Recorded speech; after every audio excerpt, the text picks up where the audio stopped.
Daenerys Targaryen has been on quite a journey throughout Game of Thrones, and it's anyone's guess where she winds up at the end of Season 8. Some of those guesses, though, sound more plausible than others. Here's a look at some Daenerys fan theories that just might come true. I'm gonna show you something real special. The script of the final season of Game of Thrones. Perhaps the most complex theory about Daenerys is that she will not only die, but will actually become a White Walker, and it will be Jon Snow that kills her. This theory hinges on the legend of the ancient warrior Azor Ahai, who has been prophesied to return one day to save the world. In author George R.R. Martin's Song of Fire and Ice book series, which the show is based on, it's said that Azor Ahai forged his famous flaming sword Lightbringer by plunging it into the heart of his beloved wife Nissa Nissa. Some fans think that Jon is Azor Ahai reborn, and that to reforge Lightbringer, he will need to kill Dany. In the ancient books it's written that a warrior will draw a burning sword from the fire, and that sword shall be Lightbringer.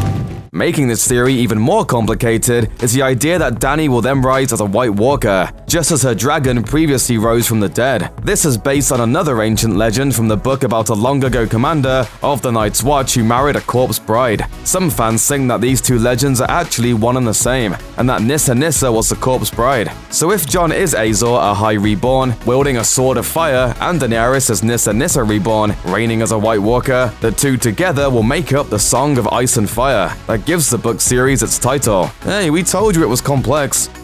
Speaking of prophecies from the book, there's another one that didn't make it into the show, but could still prove crucial. At one point, Daenerys is told that she will be betrayed 3 times. Once for gold, once for blood, and once for love. 2 of these have already happened in the show. So Jorah Mormont betrayed her to King Robert for gold, while the witch Mira Mazda betrayed her for blood. So some fans theorize that it will be Tyrion who betrays her for love. Some say for love of his family, others suggest for his own unrequited love of Daenerys.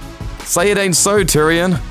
So back to that whole Azor Ahai thing. Many characters in the series believe Azor Ahai is the subject of another prophecy called The Prince That Was Promised, which foretells the rebirth of an ancient hero who will save the world. Melisandre, the Red Priestess, is a big fan of assuming any random schmo is the prince that was promised, first declaring it to be Stannis, and later assuming it's actually Jon Snow. But one theory, originally espoused in the books by the Night's Watch Maester Aemon Targaryen, is the idea that Daenerys is actually the prophesied hero. It turns out the original prophecy was in the ancient language High Valyrian, which is genderless, meaning it could actually refer to a princess just as easily as a prince.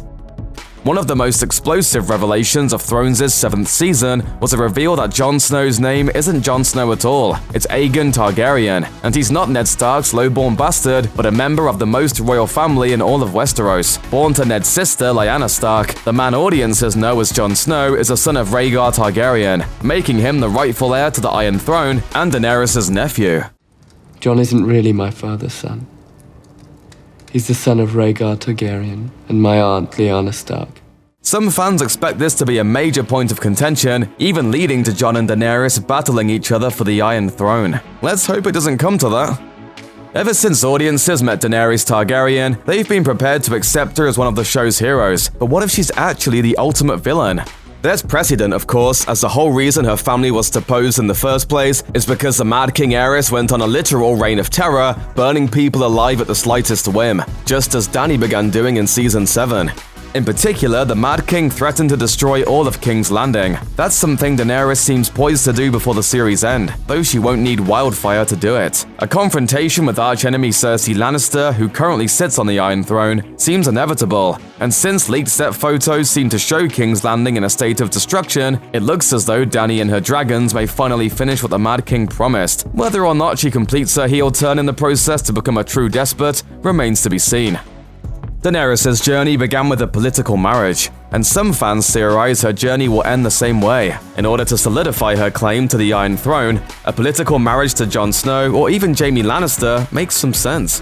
Still, some sentimental fans theorize that Dany will actually marry Ser Jorah before he's forced to kill her, and then die himself trying to stop the Night King. Okay, maybe they aren't so sentimental. This is just one of several fan theories that also believe Daenerys will become pregnant with Jon's child, and that the series will end with their offspring set to inherit the Iron Throne. Hey, at least somebody in that scenario would have a happy ending. Unlike our final fan theory, which suggests that Dany might actually die at the beginning of the season and will never even have a chance to do any of that stuff, eagle-eyed fans compiling reports from the various filming locations around the globe reported that while nearly every single other character of note appeared for filming, Emilia Clarke, who plays Daenerys, did not, leading some to conclude that her character must die early, before those locations come into play. You know what they say. Valar Morghulis. Valar Morghulis. Valar Morghulis. Yes, all men must die. But we are not men. Check out one of our newest videos right here. Plus, even more Looper videos about your favorite shows are coming soon. Subscribe to our YouTube channel and hit the bell so you don't miss a single one.